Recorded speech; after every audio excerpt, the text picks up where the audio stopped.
అంటే ఇలా బలహీనపడినటువంటి మనసుకి కుజుని దృష్టి కూడా చేరిందంటే ఏమవుతుంది? వెంటనే కోపం వస్తుంది, అకస్మాత్తుగా కంగారు పడతారు. ఇలాంటి వాళ్ళని అడ్వైస్ చేసి మార్చటం కుదరదు. దీనంతటికీ కారణం చంద్రుని యొక్క నీచత్వం, కుజుని యొక్క బలం. కుజుడు అగ్నికారకుడు. అంటే ఏంటంటే దానివల్ల భయంకరంగా కోపం వస్తుంది, చాలా టెన్షన్ ఉంటుంది. అది సోల్జర్, భటుడు. భటుడెప్పుడూ కూడా యుద్ధానికి సిద్ధమై ఉంటాడు కదా, సోల్జర్.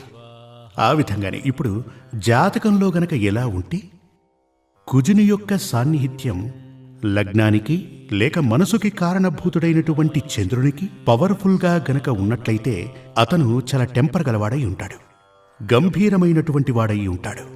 ఉన్నట్టుండి కోపం వస్తుంది, అకస్మాత్తుగా భయంకరంగా కోపం వస్తుంది. అలా ఉన్నటువంటి వ్యక్తులకు